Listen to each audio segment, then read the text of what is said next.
Karena Nabi tidak dibolehkan pakai mukjizat zaman itu. Untuk awal-awal jadi Nabi itu nggak boleh pakai mukjizat. Karena mukjizat itu punya sisi yang sangat-sangat fatal. Yaitu kalau Allah sudah menurunkan mukjizat, itu sekali nggak diimanin itu harus ada azab. Nabi ingin umatnya itu nggak kena azab. Makanya ketika Allah Ta'ala wa ma mana'ana an nursila bil ayati illa an kadzdzaba bihal awwalun. Cara terjemahan bebasnya gini. Muhammad, saya tidak ngasih mukjizat kamu kayak Nabi Musa, kayak nabi-nabi sebelum kamu yang berupa fisik. Itu problemnya satu, sekali saya menurunkan mukjizat, tren umumnya ini didustakan. Ketika didustakan, saya punya alasan menyiksa, wong sudah tak perlihatkan sebegitu jelas kok tetap didustakan. Maka sekali saya menurunkan mukjizat, kata Allah, wa ma nursilu bil ayati illa takhwifa. Saya memberikan satu ayat itu hanya warning, hanya peringatan bahwa ini akan ada bahaya azab. Sehingga karena pilihannya itu Nabi milih gak ada mukjizat yang seperti nabi-nabi sebelumnya, milih mukjizat yang ilmiah, yaitu Al-Quran yang kita warisi sampai sekarang. Alhamdulillah. Di antara yang sering disabdakan oleh Rasulullah SAW adalah inna minal bayani la sikhron. Jadi penjelasan atau orasi atau argumentasi atau apa sajalah itu adalah bagian dari sihir. Sihir di sini maknanya itu sesuatu yang kayak hipnotis, tapi di sini dalam konteks positif. Dulu ketika periode Rasulullah Muhammad SAW itu pertarungan hak dan batil itu diolah pikir. Olah pikir yang diterjemahkan oleh artikulatif atau sistem verbal. Memang ini agak aneh. Jadi kalau mukjizatnya Nabi Musa itu fisik. Fisik itu misalnya melawan Fir'aun dengan kekuatan tongkat yang super dahsyat. Sehingga Laut Merah dipukul sama tongkat Nabi Musa, kemudian bisa membelah jadi jalan, Fir'aun tenggelam. Begitu juga nabi-nabi yang lain, ada kekuatan fisik yang bisa dilihat sebagai mukjizat. Tapi ketika Nabi Muhammad SAW jadi nabi, itu pertarungannya itu ke sistem rasional. Dan yang enggak rasional itu dijelaskan dengan satu penjelasan yang seakan-akan rasional. Ini yang agak jelimet. Sehingga ada wala talbisul haqqan bil batil. Jangan menyampur adukkan hak dengan batil. Saya beri beberapa contoh kejadian. Suatu saat itu ada orang kafir datang ke Rasulullah SAW. Kemudian bertanya, ya Muhammad, jika kambing itu mati betul, yang tidak disembelih, bangkel, itu yang mematikan siapa? Karena Nabi itu orangnya ummi itu lugu, ya yang mematikan Allah.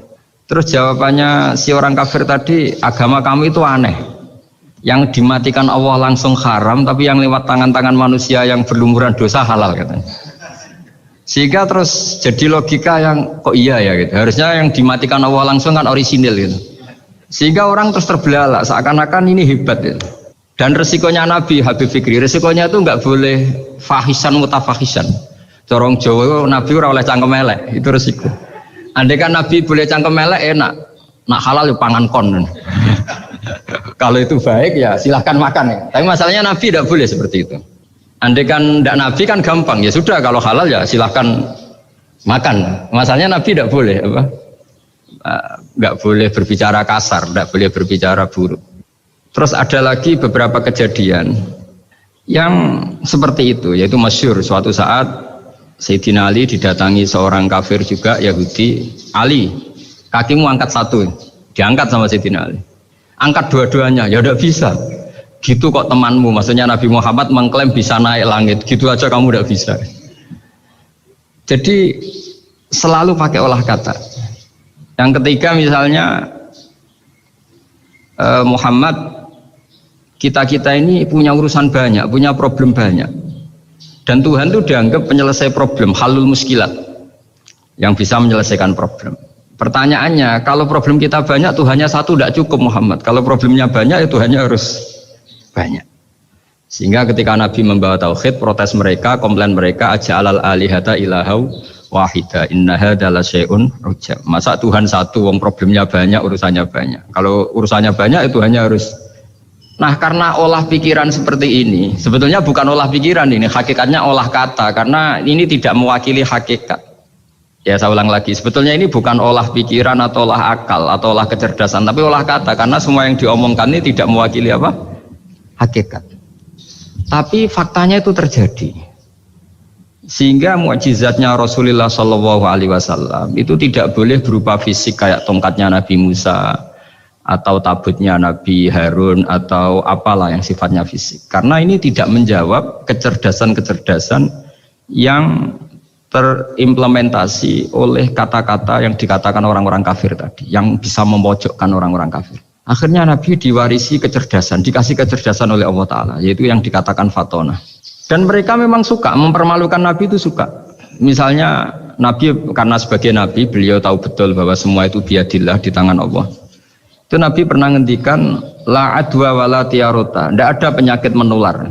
Lalu ada orang Yahudi atau orang siapa saja, orang bodoh lah yang jelas ini. Ada unta yang kena penyakit gudik, kalau orang Jawa bilang gudik apa? Kalau orang itu apa? Kudis ini. Yang kena kudis ini dijejerkan sama yang waras. Ternyata yang waras sekarang jadi kudisan.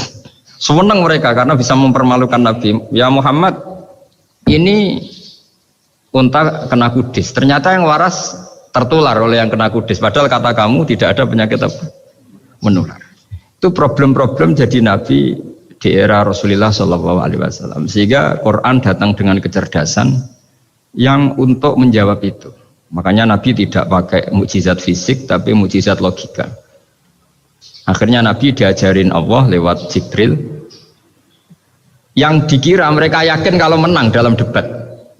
Tapi Nabi balik bertanya, faman a'dal awwala. Jadi terjemahnya, kalau ini kena kudis karena tertular yang ini, lalu ini tertular siapa? Yang pertama tadi. Wah itu asli mat dari Allah ya, maksud saya itu.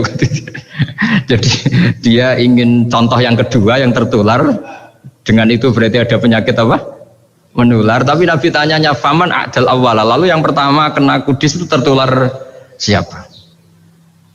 Makanya kalau sekarang misalnya corona menular itu yang pertamanya dari siapa itu? Tidak tahu itu, ya tidak perlu tahu, tidak bidang kamu. Jadi ini saya mau cerita. Jadi logika-logika yang dibangun orang kafir itu sebenarnya bukan logika, tapi olah kata. Dan orang kafir itu paling pintar, karena mereka itu penyair. Penyair itu kalau sekarang modern mungkin mirip-mirip jurnalis atau mirip apalah. Bisa mengubah apa saja. Apa yang sebetulnya baik dikesankan buruk atau sebaliknya. Sehingga ini menyusahkan karena Nabi harus ngendikan hakikat, harus mengatakan sesuatu yang nyata dengan bahasa yang benar. Sementara mereka mengatakan kebatilan dengan penjelasan yang baik. Ini ribet kan? Sehingga dalam banyak percekcokan ya, itu susah dicari jalan tengah karena sama-sama mirip, kebenaran ini sama-sama mirip. Jadi misalnya yang masyhur dalam satu peristiwa besar, konflik antara Sayyidina Ali dan Sayyidina Muawiyah, itu konflik yang nggak bisa dihindarkan gara-gara kalimat, gara-gara kata-kata. Makanya sekeras-kerasnya pedang atau senjata itu masih keras apa? Kata-kata atau polemik lah atau apalah. Karena sekarang itu agak susah membahasakan. Ketika konflik Ali dan Muawiyah itu ada orang bilang, ya sudah, nahkum bi kitabillah. Sudah sekarang kita kembali ke kitabillah. Itu mereka megang mushaf. Mushaf ini yang saya pegang namanya mushaf. Seakan-akan itu benar karena orang Islam harus kembali kepada kitabullah. Pertanyaannya lalu Ali kata Ali, fadorobal mushafa biyadihi. Sayyidina Ali nepuk mushaf ini keras sekali. Sal hadal mushaf kata Sayyidina Ali. Kalau kita harus kembali ke Quran, coba tanya ini. Mushaf ini ya, mushaf seperti milik saya ini. Akhirnya orang-orang Khawarij bilang, innama huwa warokun wa madadun. Itu hanya kertas sama tulisan. Bagaimana mungkin kita bertanya? Pas itu adalah orang Khawarij itu orang yang nggak mau ngakui Ali, juga nggak mau ngakui Muawiyah.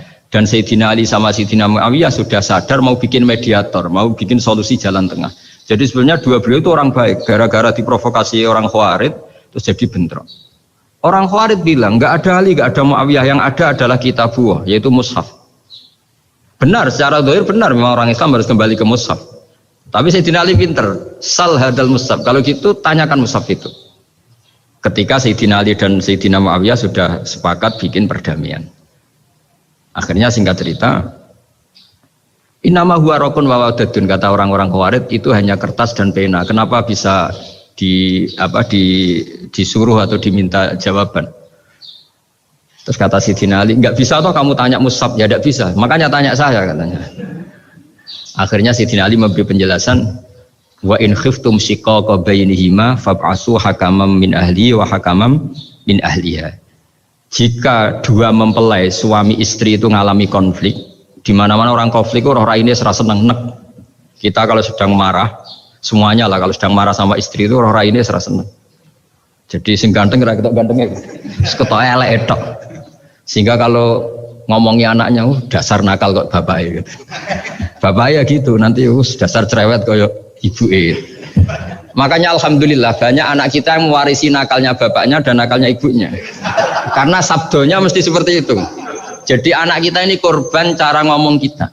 Maka kita tidak wali itu harus syukur karena omongannya nggak mandi. Itu kalau kita wali, itu anak kita jadi orang buruk semua. Karena kita ngomong dasar goblok koyo ibu Jadi ibu dasar nakal koyo bapak Berarti anak kita punya status goblok dan nakal. Tapi alhamdulillah yang ngomong itu tidak wali sehingga diabaikan saja sama Allah. Gak penting. Omongannya orang tidak wali itu tidak penting. Makanya tidak wali itu tetap punya sisi positif. Kalau ngomong tidak ngefek. Tapi kalau wali itu direspon sama Allah langsung ya. Tapi kalau wali ya tidak ngomong gitu. Tapi.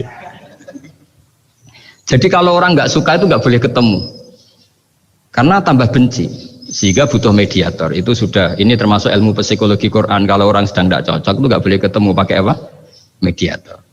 Jika suami istri sedang konflik, itu sebaiknya, seharusnya atau sayugyanya itu kirim mediator. Fab'atsu hakaman min ahli wa hakaman min ahliha. Iyurida islaha yuwaffiqillahu bainahuma.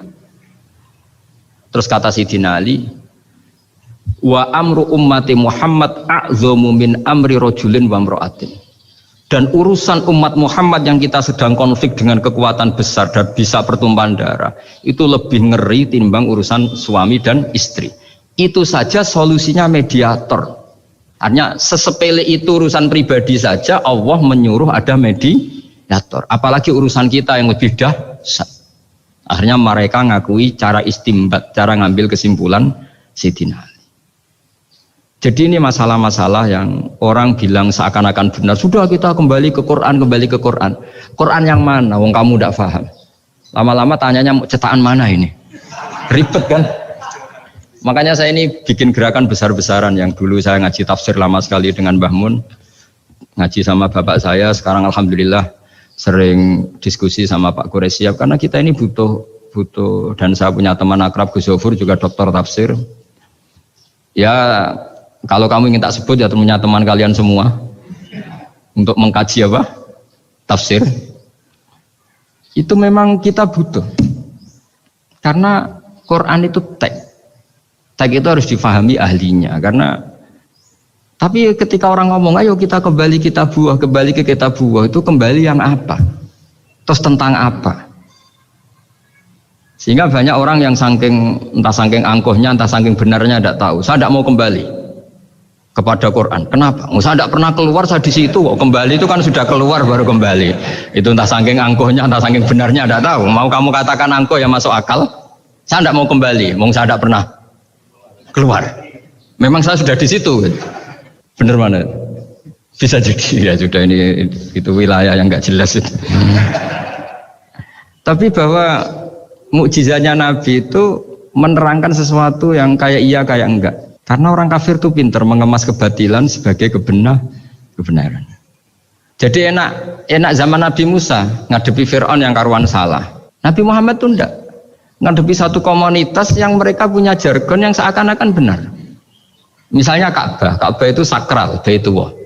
Orang kafir itu percaya keramatnya Ka'bah, percaya sehingga mereka kalau bikin berhala itu harus dekat Ka'bah, bentuk barokah Ka'bah. Gak kurang ajar gimana? Maka berhala-berhala itu paling banyak di dekat Ka'bah karena supaya apa? Dapat barokahnya Ka'bah. Ribet kan? Kamu kafirkan tuh percaya barokah Ka'bah, tidak dikafirkan itu kurang ajar. Ka'bah kok jadi ruwet. Ribet banyak ngadepi. Itu susah memang ngadepi logika ya. Makanya kan apa ya, kayak kita ngerawat anak itu. Mau dilonggar nanti manja terus goblok, mau dikerasin nanti minggat, ribet kan. Jadi ngelola kebenaran itu tidak gampang. Lalu Nabi datang bil haqqil bayyin, dengan kebenaran yang nyata.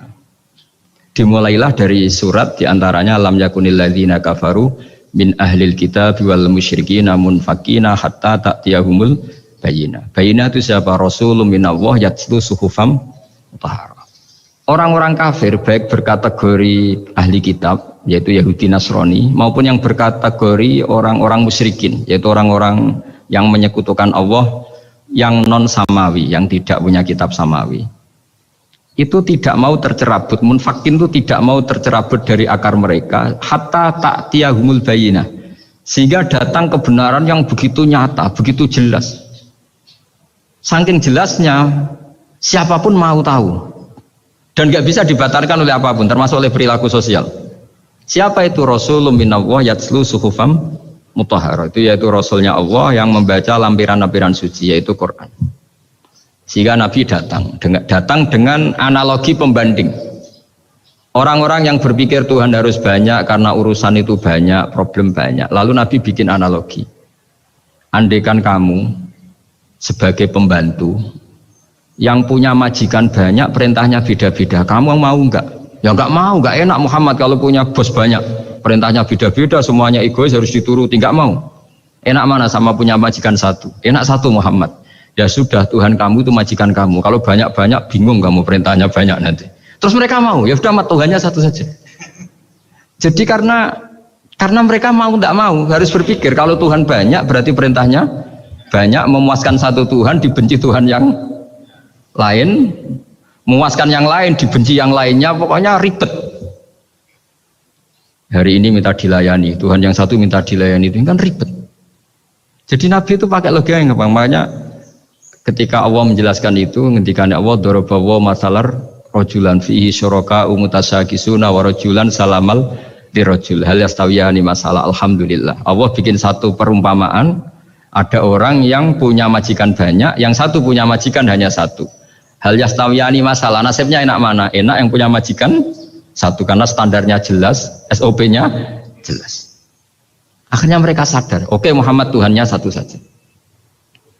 Lalu dalam pertanyaan-pertanyaan yang lain, misalnya tadi masalah Sayyidina Ali, masalah dibully lah kalau sekarang itu Nabi menjawab ya dengan rasional. Karena mau tidak mau.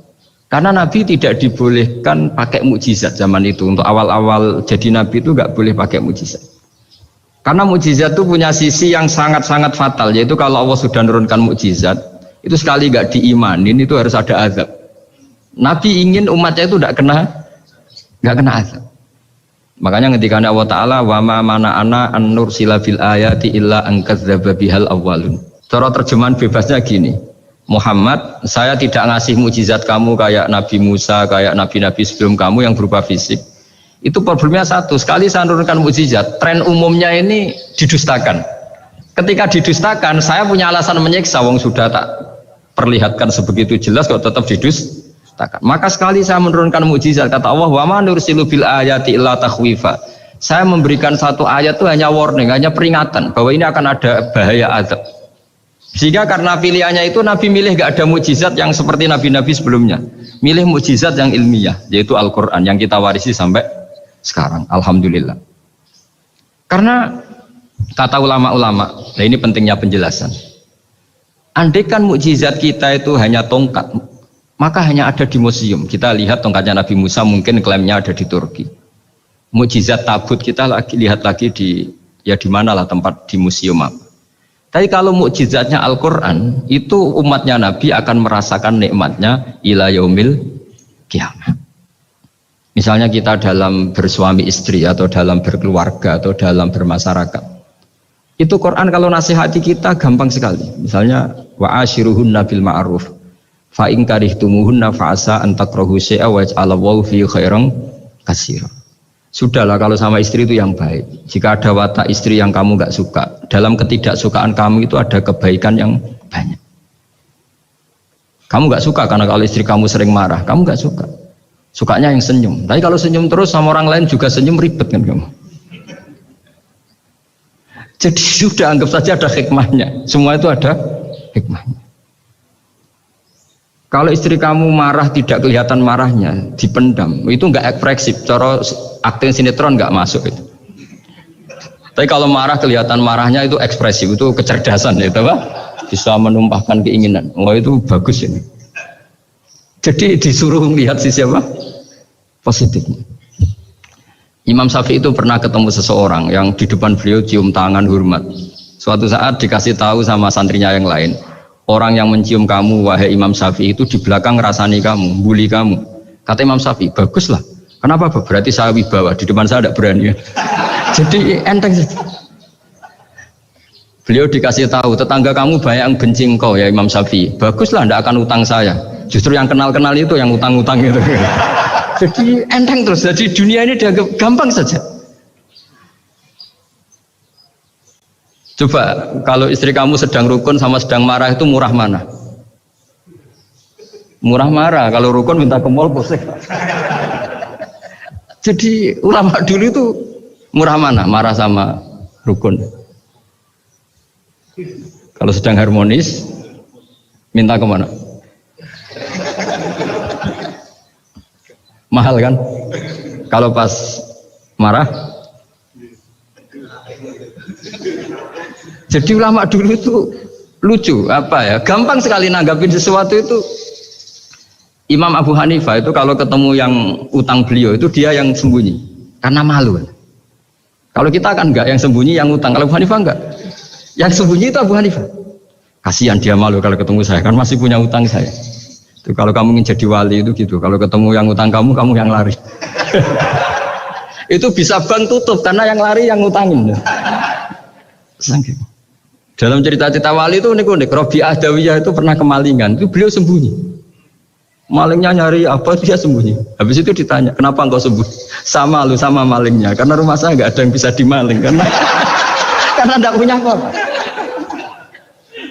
Jadi ini kalau berpikir rasional kan ada Habib Fikri bahasa rasional. Ini tak latih berpikir yang agak-agak rasional. Nah, Nabi itu diutus dalam kondisi masyarakat yang rasional. Sehingga repot.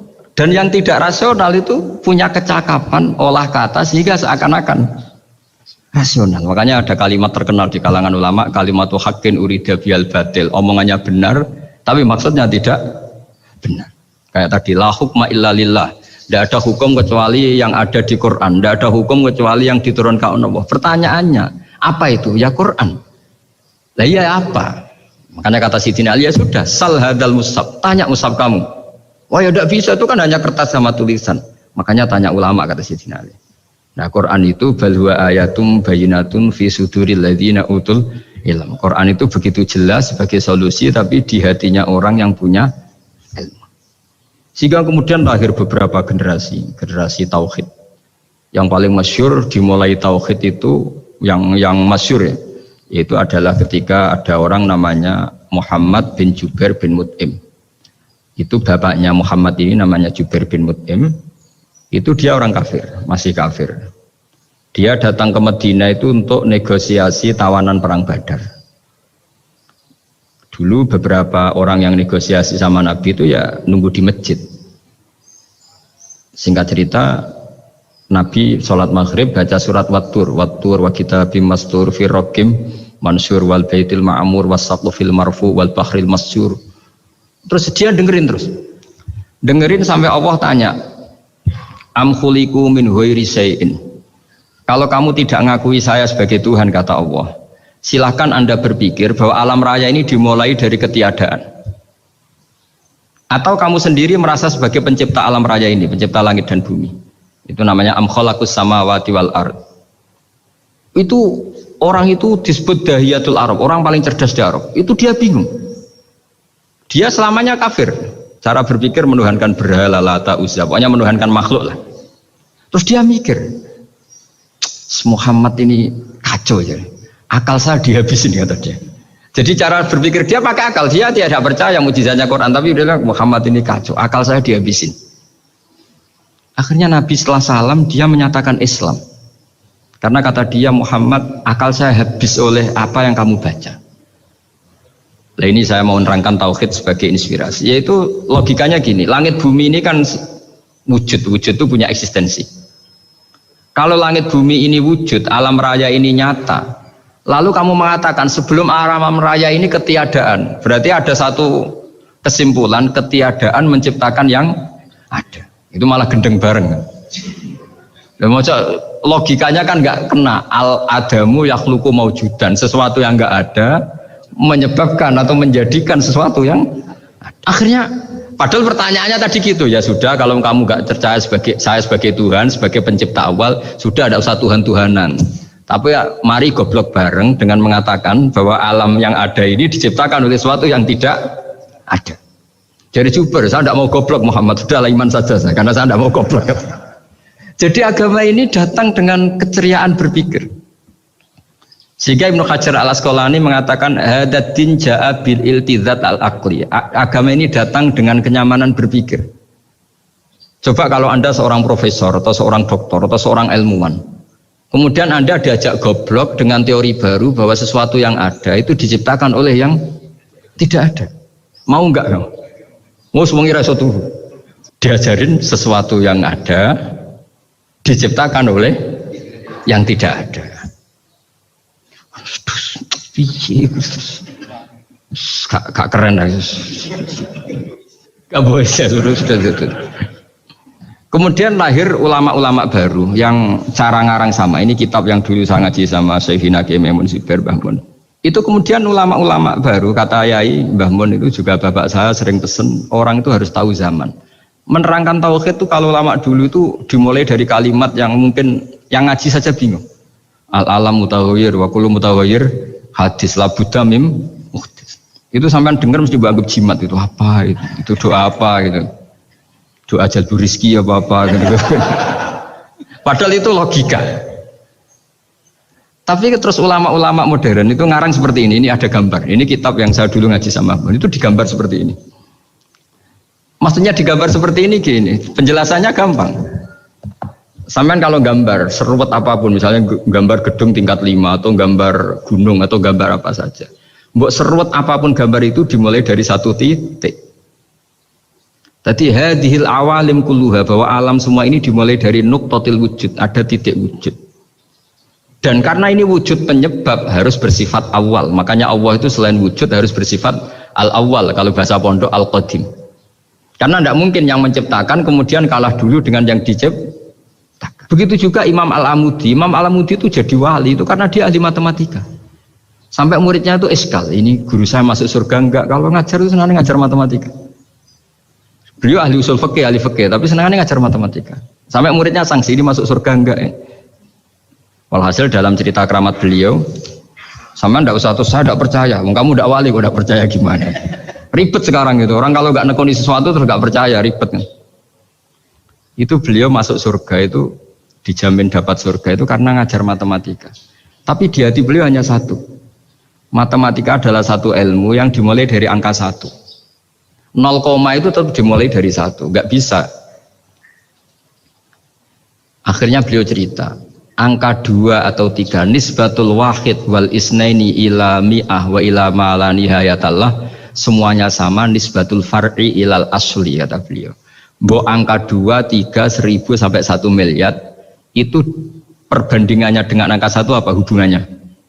Al far'i ma'al asli, yaitu angka 2, 3 adalah cabang dari angka 1. Jadi alam raya sebanyak apapun, ada galaksi, ada Mars, ada apa saja, tetap dimulai dari wujud yang 1, yaitu wujudnya Allah Subhanahu wa ta'ala. Jadi beliau menjadikan matematika sebagai alat perangkat untuk tahu tauhid, bahwa alam raya ini dimulai dari al-wujudul wahid, wujud yang 1. Makanya kul huwallahu ahad, Allahus somad, lam yalid walam yulad, dan seterusnya. Nah, makanya ketika orang menyoal hukum adat yang menipu kita, adat itu sunnatullah yang kita lihat, itu Quran mesti mengembalikan wahwalladzi yabda'ul khalqa tsumma yu'idu wa huwa ahwanu alaih. Sebagian di surat Yasin diterangkan ansha'aha awwala marrah. Ketika kita lama sekali, namanya manusia itu lahir dari seorang bapak dan ibu, ini lama sekali. Yang namanya telur itu lama sekali lahir dari ayam, keluar dari ayam. Yang namanya pohon besar itu mesti dari biji yang kecil. Karena lama itu terjadi seakan-akan kita ngomong, kita berkeyakinan tahu-tahu ada pohon besar itu mukhal. Tahu-tahu ada manusia ini mukhal. Makanya ketika ada figur yang bernama Isa bin Maryam, itu orang kafir Yahudi itu menolak. Bagaimana mungkin ada manusia tanpa bapak? Oke, itu menyalahi prosedur lazim, protap lazim. Tapi kata Allah gimana? Inna masalah Isa indallahi kamasali Adam. Kalau Isa mukhal karena tanpa bapak, harusnya Adam lebih mukhal karena tanpa bapak, tanpa ibu. Jadi artinya apa? Allah tetap mengingatkan bahwa kudroh saya yang pertama itu menjadikan semuanya mungkin tanpa perangkat adat. Maka kitab ini yang saya baca ini, milik Sayyid Husain Afandi ini, itu menjelaskan bahwa hukum adat itu menipu. Saya ulang lagi, hukum adat itu menipu. Ketika ayam mengeluarkan telur, telur kemudian menjadi ayam lagi. Terus kita berdebat, telur sama ayam dulu mana? Menurut Anda milih mana? Milih apa? Telur. Kalau ini, yang kubu sebelah ini. Ayam apa telur? Telur. Ayam. Ayam lahir dari. Nah, pertanyaannya begini kalau menurut tauhid. Ketika lazim kalau telur itu nanti suatu saat jadi ayam, terus ayam kemudian lazim mengeluarkan telur. Ketika Anda mengatakan mungkin kontribusi Anda terhadap kemungkinan itu apa? Kan sama, Anda tidak ikut menciptakan. Wong tidak ikut menciptakan kok menvonis mungkin dan tidak mungkin. Kamu itu hanya saksi. Makanya pertanyaannya Allah, loh ketika itu kamu anggap mungkin, kontribusi Anda itu apa? Kan hanya melihat. Kamu sendiri tetap tidak mampu bikin telur, Anda juga tidak mampu bikin ayam. Artinya meskipun telur jadi ayam, ayam jadi telur sampai kiamat, tetap ada kontribusi kudrohnya Allah Subhanahu wa Ta'ala. Bukan berarti berdiri sendiri. Wong kamu yang bilang mungkin ya nyatanya enggak berkontribusi.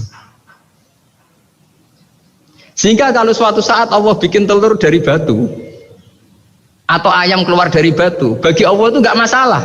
Tapi bagi kamu masalah. Bagaimana mungkin hewan keluar dari batu? Ini logikanya gimana? Loh memangnya ketika telur dari ayam itu logika kamu gimana coba? Kamu ikut bikin nggak? Nah ini di sini pentingnya mukjizat. Akhirnya Allah bikin mukjizat, ada satu onta besar keluar dari batu, yaitu mukjizat Nabi So. Kamu memasalahkan, ini gimana onta kok keluar dari batu? Lalu kalau Allah tanya kamu, gimana telur keluar dari ayam? Loh ini biasa Gusti mungkin, memangnya kamu bisa? Berarti bagi orang yang tauhid, yang wali, keluarnya ayam dari telur sama onta dari batu itu nisbatnya sama. Sama-sama semuanya di luar kontribusi kita. Kenapa yang satu kamu katakan mungkin, yang satu kamu katakan tidak mungkin? Toh kamu sama-sama tidak terlibat. Itu cara berpikir tauhid. Artinya apa? Orang-orang wali atau orang-orang alim meskipun melihat telur keluar dari ayam tiap hari tetap subhanallah, subhanallah, Allahu Akbar. Karena ini keajaiban. Tapi kamu kan enggak taunya ajaib itu yang aneh-aneh itu. Makanya banyak cari kiai aneh yang gondrong, yang enggak pernah mandi gara-gara kamu itu suka aneh itu gara-gara. Dong ini ya. Dong itu tahu ya. Jadi buat sesering apapun alam raya ini ada siklusnya, biji jadi pohon, pohon kemudian keluarkan buah, buah ada biji, semuanya yang berkontribusi hanya kudrohnya Allah Ta'ala. Tidak mengikat Allah, Allah bisa bikin tanpa itu semua. Makanya Allah selalu memperbarui mukjizatnya, termasuk ada onta besar keluar dari batu, yaitu mukjizatnya Nabi Soleh. Kamu gak boleh menyoal ini mukhal gimana? Karena itu gak mungkin, ukuran gak mungkin apa? Kamu gak bisa bikin kan? Sama telur keluar dari ayam kamu bisa bikin, sama-sama enggak. Nah di sini pentingnya ngaji ya. Makanya Allah ngendikan innallaha la yastahyi ayyadriba masalam ma ba'udatan fama fawqah. Allah itu tidak malu bikin contoh nyamuk. Karena nyamuk ini mukjizat yang besar. Sudah hewannya kecil, di situ ada ususnya. Ususnya ada uratnya. Coba kalau kamu bikin nyamuk itu. Kalau yang santri agak nakal itu ya ada alat kelaminnya, ada uratnya. Coba jenengan bayangkan nyamuk kecil kan? Itu ada uratnya enggak? Ada ususnya ada uratnya. uratnya ada bakterinya. Pusing kan kamu?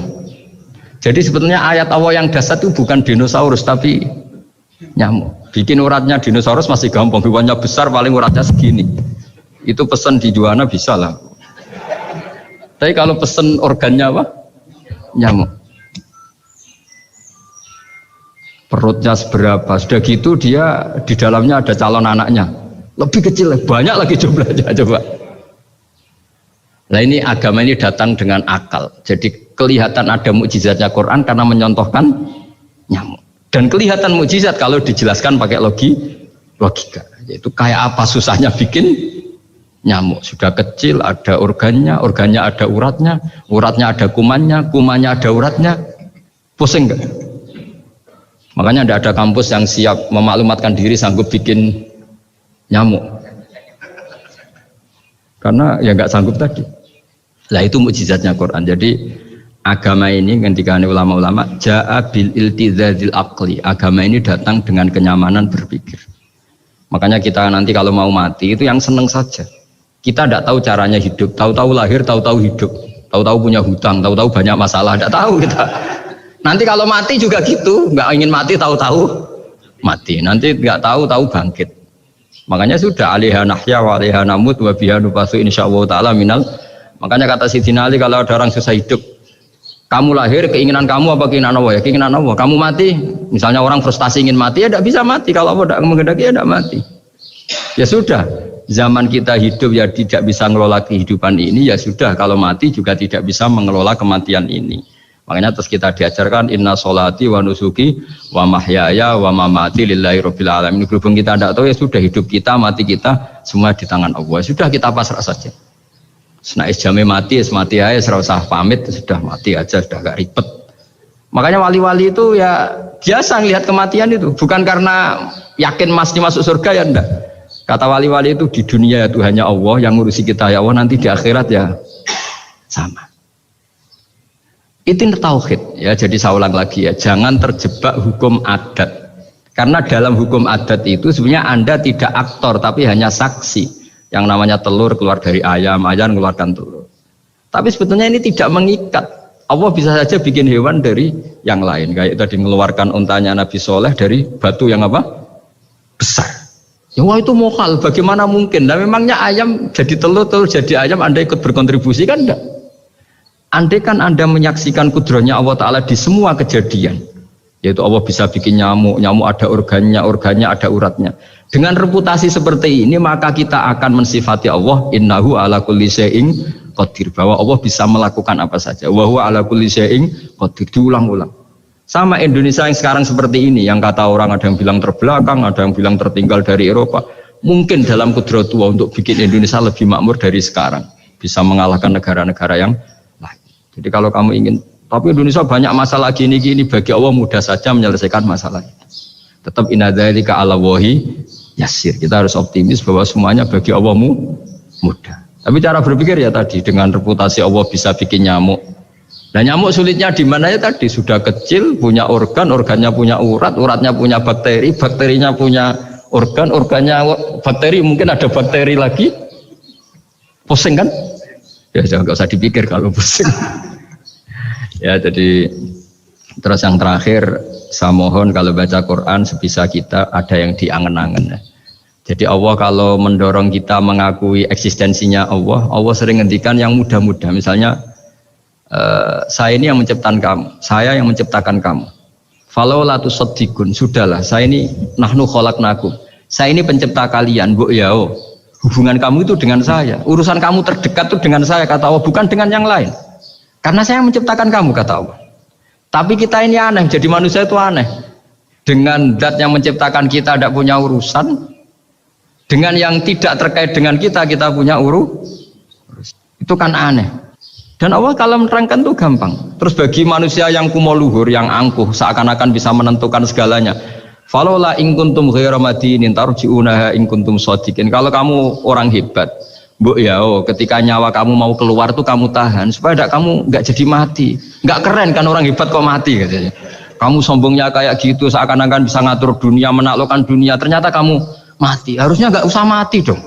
Iku kata falola in kuntum ghairu madinin tarjiuna in kuntum shadiqin. Makanya falola idza balaghatil khulqum wa antum khina idzin tangdur. Mbok ya orang-orang yang keren, yang merasa hebat, yang biasa ngatur dunia, mbok ya ketika mati itu jangan mau. Ya ini sensitif wilayah.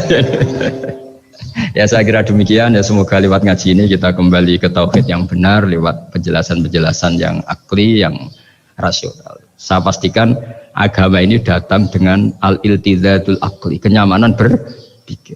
Kayak apa susahnya kita dengan jadi ateis? Karena harus punya rumus bahwa yang ada diciptakan oleh yang tidak ada. Itu kan jadi aneh. Makanya ukuran iman, salasun man kunna fihi wajada halawatal iman. Ciri utama iman itu nyaman, halawah itu manis. Karena ya itu tadi apa yang dibawa oleh Quran dan hadis sesuai akal kita. Maka masyhur di kalangan para ulama ada pepatah, laulam yakun maja'a bihi Muhammadun dinan lakana fi aqlin nasi hasanan. Kalau saja Muhammad tidak maklumatkan kalau ini agama, akal pun akan setuju bahwa yang dibawa itu hal yang luar biasa. Karena agama ini tidak lam yusodim al-aql, agama ini tidak akan menentang akal. Liqaumi ya'qilun liqaumi yatafak. Kalau ada orang bilang akal saya itu menolak faham agama, itu akalnya yang perlu dicek. Ada masalah itu. Di antara kearifan buyut-buyut kami, leluhur kami, itu kalau cerita itu enggak apa-apa kamu mondok di Mekah di sana tapi bawa pohon yang hidup di Indonesia. Artinya bawa manhaj, metode dakwah yang bisa hidup di Indonesia. Ini penting kata Mbah Mun karena wama arsalna min rasulin illa bilisani qaumi. Semua rasul diutus itu pasti sesuai kultur kaumnya. Saya punya sedikit cerita tentang kultur. Kultur itu nilai yang disepakati masyarakat, meskipun persepsi itu salah. Saya cerita sedikit tentang keunikan kultur. Nabi Yunus itu nabi, di mana-mana nabi itu mengajak ke tauhid, ajaran yang benar ini. Dan dulu nabi itu nggak punya polisi, nggak punya densus, jadi nggak bisa nabi nyuruh yang nggak setuju tangkap, itu nggak bisa. Tapi punya Tuhan. Ya. Jadi kalau yang tidak percaya dakwahnya itu ancamannya adab. Dulu itu nggak ada polisi, nggak ada pengadilan, sehingga kalau ada kesalahan itu ancamannya itu akan turun apa? Adab, siksa itu. Sekarang kan kalau kita jadi pemimpin kan agak enak itu, punya keamanan, punya macam-macam lah. Singkat cerita, sudah dakwah sekian tahun itu umatnya nggak percaya kalau beliau seorang nabi, bahwa ajaran tauhid itu benar ya. Akhirnya cerita ini terkenal sekali, mungkin beberapa terputus ya, tapi terputus cerita ini saya ceritakan secara lengkap. Terus beliau cerita, ini waktu sudah lama saya dakwah, sudah lama saya sosialisasi itu tentang kebenaran, Anda tetap nggak iman ini 3 hari lagi pasti ada adab. 3 hari ada adab itu delalah masyarakatnya tuh kepikiran, jangan-jangan iya gitu. Nah ketika jangan-jangan iya itu diintip, rumahnya Nabi Yunus itu diintip, ya agak aneh. Diintip delalah orangnya nggak ada itu kalau Quran bahasakan abaqo itu minggat itu pergi nggak pamit ya. Itu bahasanya abaqo itu minggat. Meskipun kita tidak mungkin membahasakan Nabi itu minggat, tapi dibahasakan tindakan kan tidak mungkin karena nggak pamit itu. Jadi harus dibahasakan minggat itu. Quran sendiri bahasakan abaqo. Nah cara berpikir masyarakat gini, kalau kampung ini mau dibalik sama Allah, mau ada adab, logikanya yang tahu akan ada adab itu pasti sudah pergi. Padahal Nabi Yunus pergi ini bukan karena takut adab, mangkel. Nyai suwi gagal minggat ya kan gitu. Jadi ada kiai minggat itu ya ada dalilnya, karena dulu itu kalau mangkel itu suami mangkel istri itu ya harus minggat, istri harus minggat. Dulu itu ya boleh, maksudnya boleh itu ya kalau darurat ya minggat sedikit lah, tidak apa-apa.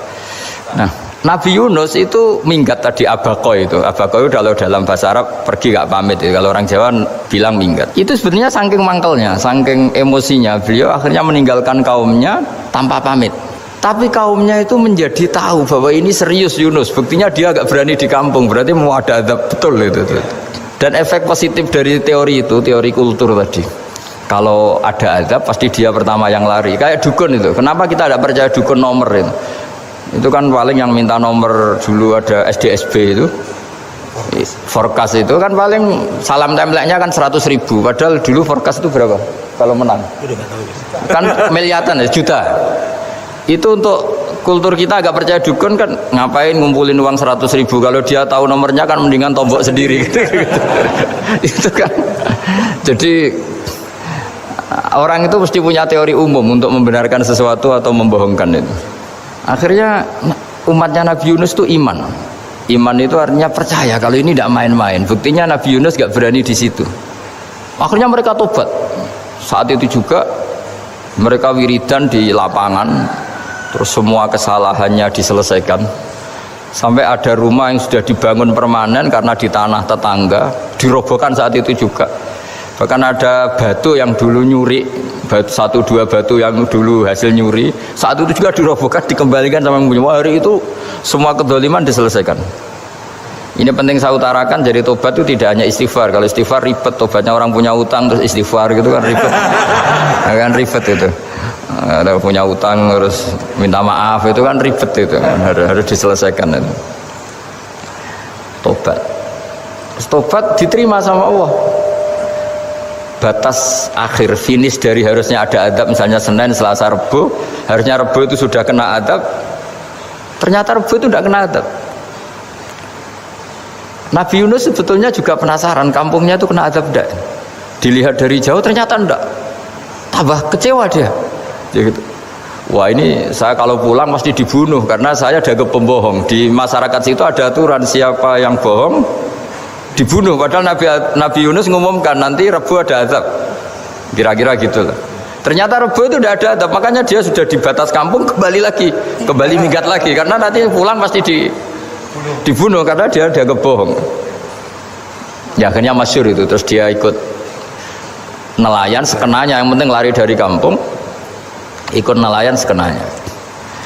Zaman itu, ini saya ulang lagi, zaman itu nanti ini efeknya nanti ke tauhid. Zaman itu para nelayan tuh kayak sepakat kalau ada kapal atau perahu kok mau tenggelam itu pasti ada yang minggat.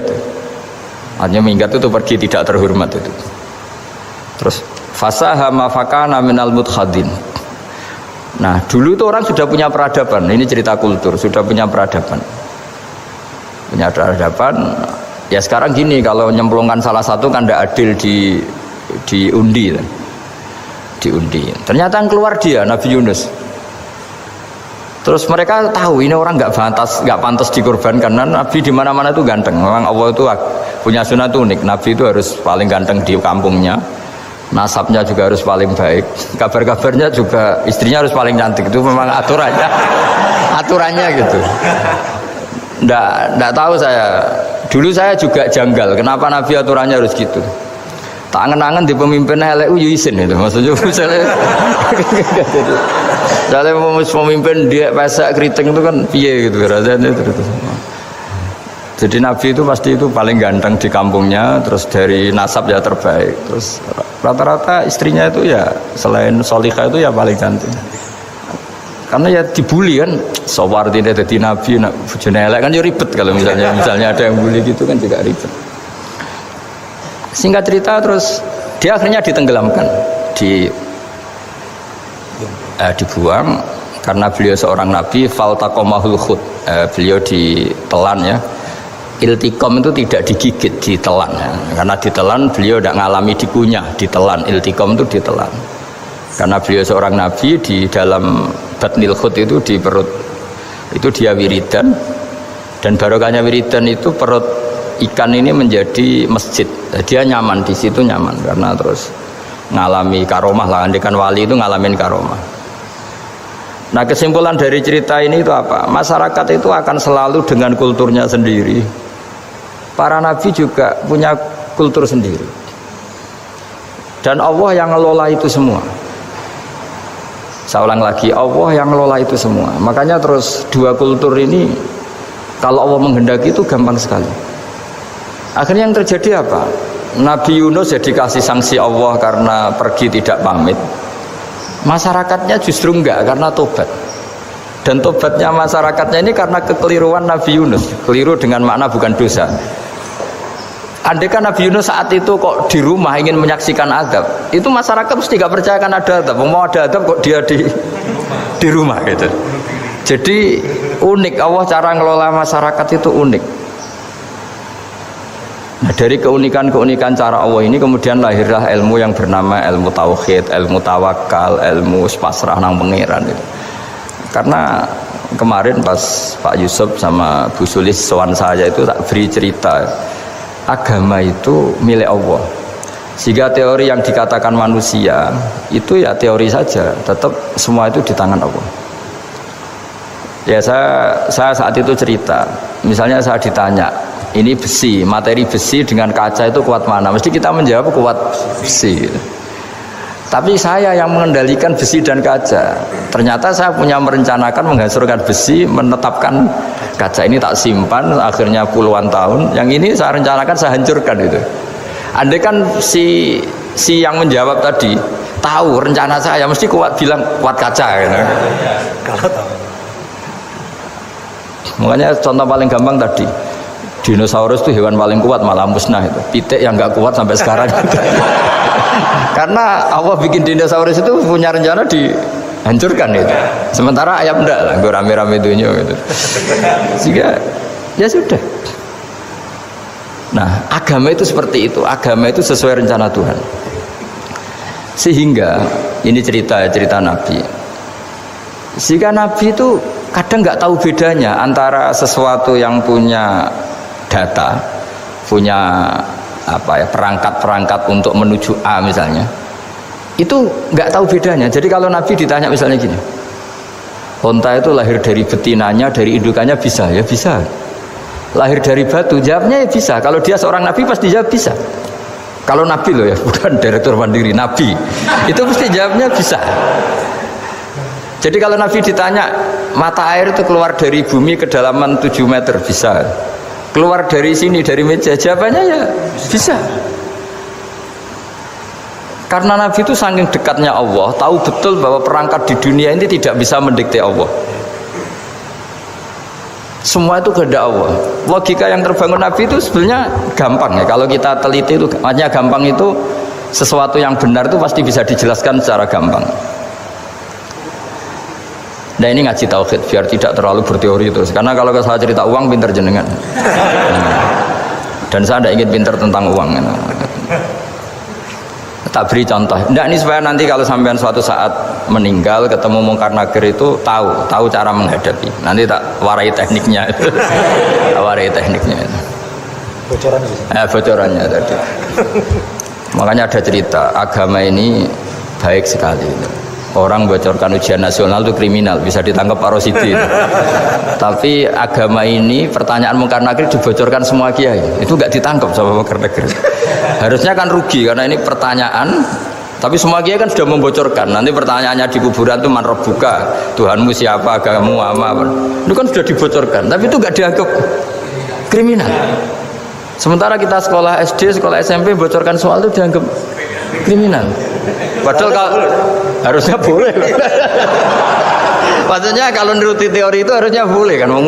Mau pertanyaan mungkar nakir saja dibocorkan kan. Ada dasarnya kan? Ya tapi kan tidak ada itu. Harusnya boleh. Tapi kan terus jadi nggak ujian kalau apa? Kalau dibocorkan itu. Tidak ada itu. Harusnya boleh. Tapi kan terus jadi nggak ujian kalau apa? Kalau dibocorkan jadi dibocorkan.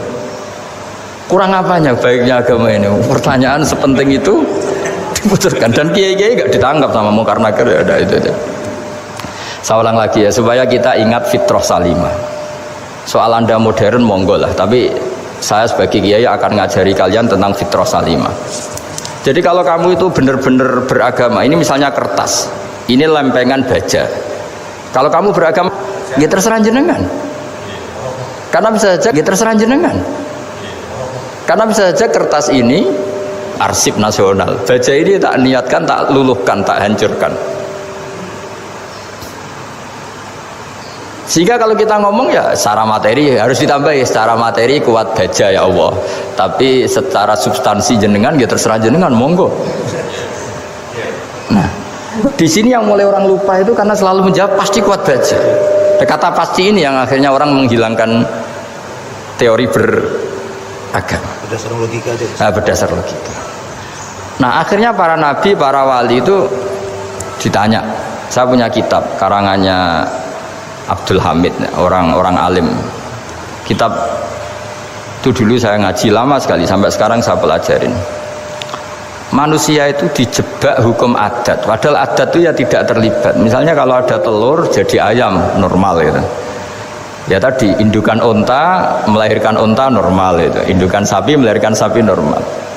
Tapi kalau para nabi itu bilang ya nggak normal. Nggak normal artinya tetap ada kekuatan Tuhan. Indukan unta tahu apa tentang unta? Dia punya kekuatan apa? Bisa melahirkan unta, bisa menciptakan unta di perutnya, bisa ada jantungnya, ada paru-parunya, ada ususnya. Dia bisa apa? Di situ ada tangan Tuhan itu. Karena para nabi cara berpikir gitu, melihat tembok ya sama. Tembok sama indukan unta itu sama, sama-sama mungkin mengeluarkan unta. Sehingga ketika Nabi Soleh ditanya, bukti apa kekuasaan Tuhanmu? Apa bisa mengeluarkan unta dari batu besar ini? Jawabannya Nabi Soleh ya bisa, ya bisa. Dan mukjizatnya Nabi Soleh masyhur itu, keluarlah unta dari batu. Karena secara teori ya tadi, coba unta indukan itu apa seorang profesor, apa seorang ilmuwan sehingga bisa menciptakan anaknya itu.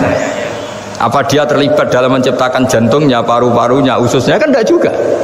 Telur bisa apa coba? Gobloknya bukan main telur itu kan. Tapi bisa mengeluarkan ayam, dia bisa apa? Nah, para nabi, para wali itu tahu semuanya itu kekuasaannya Allah. Nah, kalau karena kekuasaan Allah, bedanya apa dengan tembok? Makanya Nabi Muhammad ketika di padang pasir, semua sahabat bingung, nggak ada air, ya Nabi santai aja. Ini gimana Nabi nggak ada air, nanti orang mati kehausan. Nabi ya santai aja. Kamu ingin air katanya? Iya.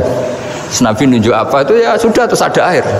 Ada yang keluar dari jemarinya, ada, karena Nabi itu nggak tahu bedanya antara ini mungkin dan tidak mungkin, tuh nggak tahunya itu ya semuanya itu Allah. Kalau kamu kan nggak, wah daerah gini nggak mungkin ada air, ini kan padang pasir, air itu biasanya di daerah hutan gini, malah berteori macam-macam, seakan-akan tidak ada Tuhan. Jadi kalau orang nggak bakat wali pasti berpikirnya gitu.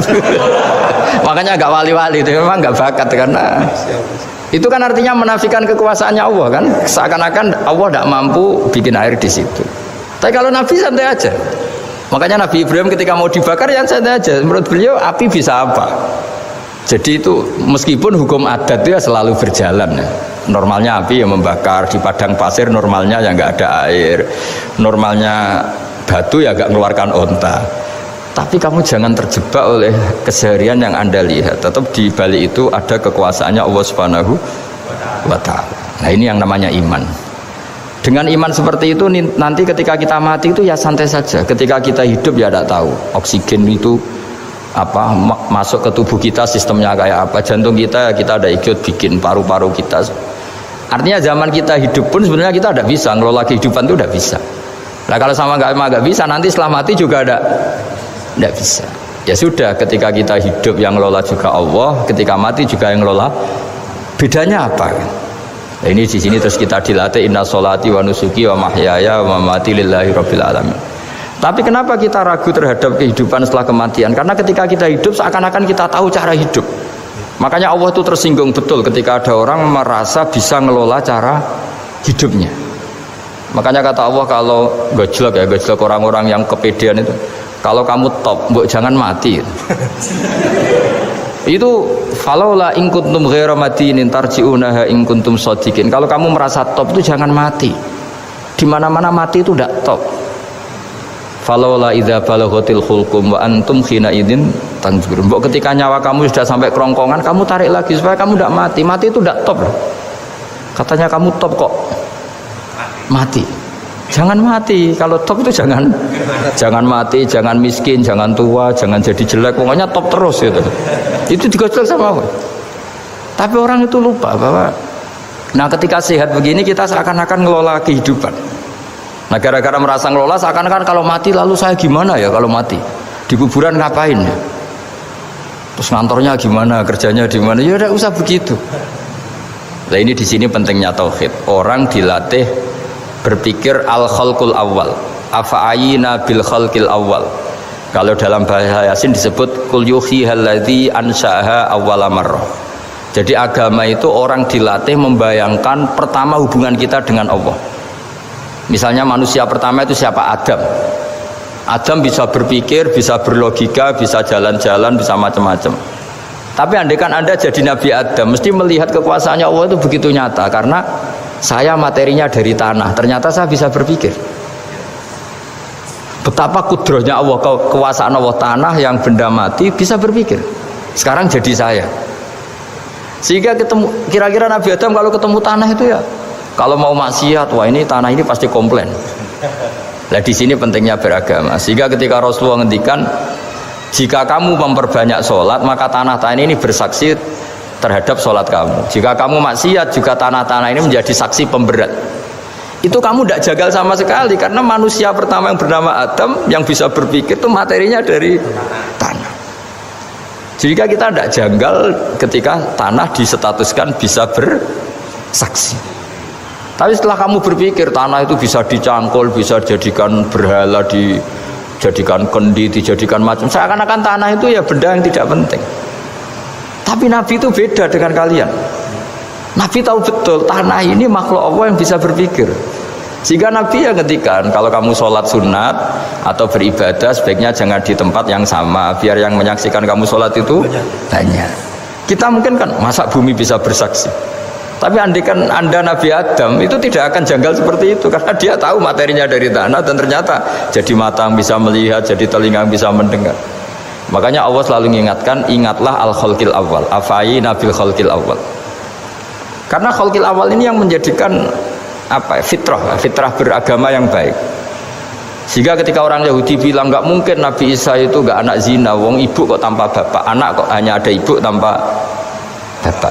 Allah cara menjawab, inna masalah Isa intawoy kamasali Adam. Jika kamu protes ada Isa karena tanpa bapak, ya protes dengan Nabi Adam, tanpa ibu tanpa bapak. Nah ini diingatkan al-khalqil awal. Makanya Yasin bilang, kul yuhyihalladzi ansa'aha awwala